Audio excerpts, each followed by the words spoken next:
ఏయ్ ఆ పాట ఆపు ముందు నువ్వు. చెప్తున్నాను కదా. కుదరదు. ఆపుతావా లేదా? కుదరదు. ఏం చేస్తారు? కుదరదా? చెప్తాను. ఫోన్ నేనివ్వను. ఇవ్వవా? ఇవ్వను. ఇవ్వమని చెప్తున్నా. ఫోన్ ఇస్తావా లేదా? ఇవ్వను. ఫోన్ ఇవ్వు బంగారి. ఫోన్ ఇవ్వు అంటుంటే ఇవ్వమని చెప్తుంటే.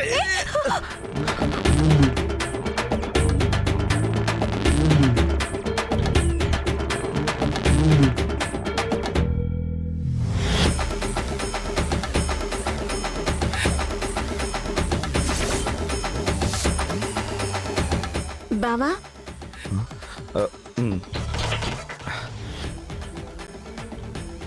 సారీ, రాంగ్ టైంలో వచ్చాననుకుంటాను.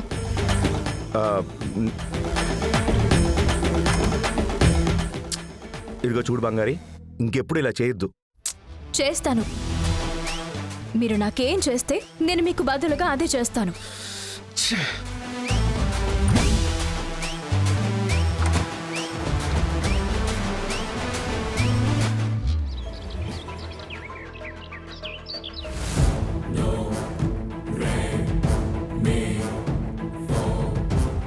ఏమండి, మీరు ఏవేవో చేసి చూశారు, ఏ ప్లాన్ సక్సెస్ అవడం లేదు. అమృత, ఇప్పుడు నేనే టెన్షన్లో ఏం చేయాలో అర్థం కాకుండా ఇలా కూర్చొని ఉన్నాను. ఇరిటేట్ చేయకో, గమ్మునే ఉండు. నాన్నా,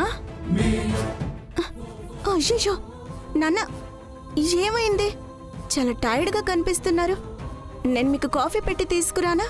ఏమొద్దమ్మా, వద్దులే, కొద్దిసేపు అయ్యాక తాగుతానులే. ఏంటి నాన్న, టైంకి తినాలి కదా. మీకు ఏం కావాలో చెప్పండి, వెళ్ళి నేనే చేసి తీసుకొని వస్తాను.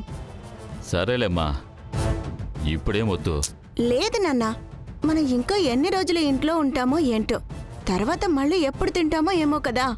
అలాంటప్పుడు తినాలనుకున్నవన్నీ ఇప్పుడే తినేయాలి నాన్న. ఎందుకు అంటే బయటికి వెళ్ళాక రోడ్లో నిలబడి అడుక్కోవాల్సిన పరిస్థితే కదా మనది. ఏయ్, ఏంటే నీ ఇష్టం వచ్చినట్టు మాట్లాడుతున్నావు? అదే నిజం కదా. ఆ బంగారి బావకి రోజు రోజుకి దగ్గరవుతోంది. మొత్తంగా తనే అంతా ఆక్యుపై చేయబోతోంది. మనల్ని ఇంట్లో నుంచి గెంటేస్తుంది. తర్వాత మన బతుకు అదే కదా. అందుకే ఇప్పటి నుంచి ప్రిపేర్ అవ్వమని చెప్తున్నాను. ఏంటమ్మా నువ్వనేది? అమ్మా నాన్నల్ని నమ్మడం మానేసావా? నాన్న, నమ్మకం ఒకప్పుడు ఉండేది, అది కొంచెం కొంచెంగా పోయింది నాన్న. ఇప్పుడు అసలు మీరు ఏం ప్లాన్ చేసినా అది ఖచ్చితంగా ఫెయిల్ అవుతుందనే నాకు అనిపిస్తోంది. ఆ బంగారి బావ ఎంత క్లోజ్గా ఉంటున్నారో తెలుసా? చెప్పటానికే నాకు కంపరంగా ఉంది. మంచం మీద ఇద్దరు ఒక్కటిగా ఒకరి మీద ఒకరు పడుకొనున్నారు. ఏంటి బయట పిల్లి ఎలుకల్లా కొట్టుకుంటున్నారు? అమ్మా, అదంతా జస్ట్ యాక్టింగ్ అమ్మా. ఏదో బయట ఫార్మాలిటీస్కి వాళ్ళు సంతోషంగానే ఉన్నారు. మనం జరగకూడదు అనుకున్నవని ఒక్కొక్కటిగా అలా అలా జరిగిపోతున్నాయి. తర్వాత జయరాం మామకి తొందరలో నయమైపోతుంది. బంగారి ఒకవైపు కొత్త కొత్తగా డాక్టర్లని దించుతోంది కదా. ఆ తర్వాత మనకి ఇక్కడ ఏం పని ఉంటుంది? మా, నేనొకటి చెప్తా చూడు. ముందే డ్రెస్లన్నీ ప్యాక్ చేసి పెట్టుకో, టక్కున వెళ్ళిపోవాల్సి వస్తుంది. లేదు, ఇక నుండి నేను కామ్గా ఉంటే వర్కౌట్ అవుతావు. నాన్న, ఏం చేయగలరు నాన్న? ఏదో ఒకటి చేస్తాను, కానీ అన్ని సమస్యల్ని పరిష్కారం చేస్తాను. ఇదైనా ఫెయిల్ అవ్వకుండా చెయ్యండి. ఈ కుటుంబం, ఆస్తి ఇవేవీ లేకుండా ప్లాట్ఫామ్లో బతకటానికి నేను అస్సలు సిద్ధంగా లేను. నాకు ఆ పరిస్థితి వచ్చేలా చెయ్యకండి.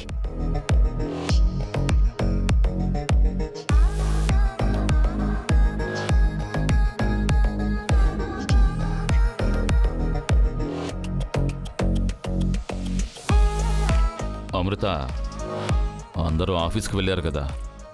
అందరూ వెళ్లారు, కానీ ఆ బంగారి ఇంకా ఇంట్లోనే ఉందా?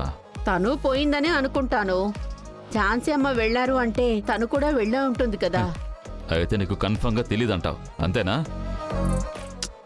వెళ్ళే ఉంటారులేండి. ఏదైనా చేసే ముందు ఇంట్లో ఎవరున్నారు ఎవరు లేరు అని గమనించాలి. సరే, నేను పైకి వెళ్ళాలి.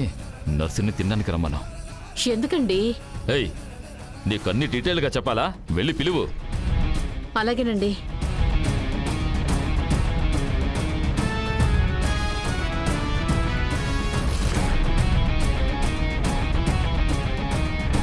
నర్స్, నర్స్, ఒకసారి బయటకు వస్తారా? చెప్పండి మేడం. టైం అయింది కదమ్మా, భోజనానికి రండి. పర్లేదు మేడం, ఆకలేదు. వేడిగా ఉంది, వచ్చి తినేసి వెళ్ళమ్మా. వస్తున్నా మేడం.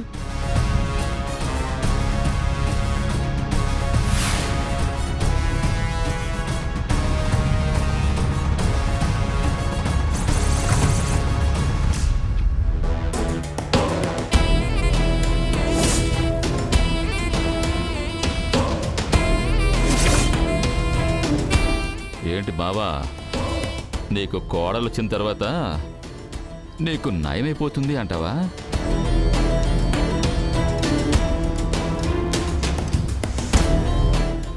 చాలమ్మా, చాలు.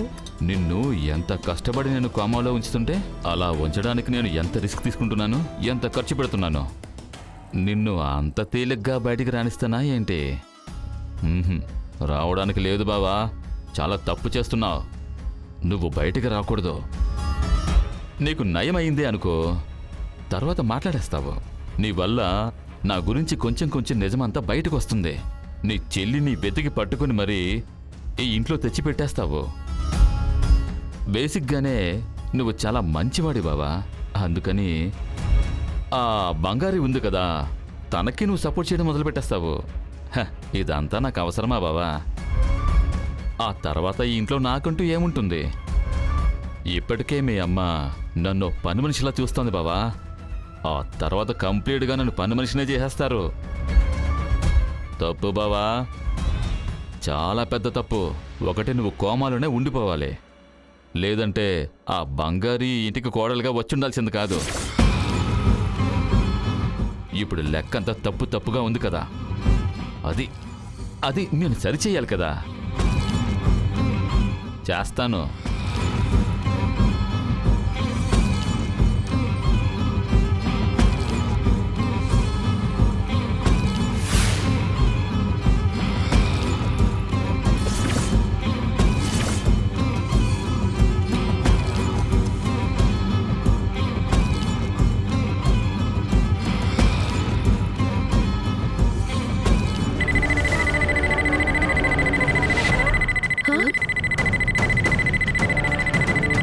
అయ్యో,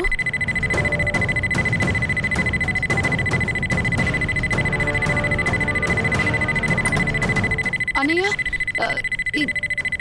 ఏమైందన్నయ్య? ఏం జరిగింది? ఏయ్, ఏం జరుగుతోంది ఇక్కడ? అది మేము అడగాలి.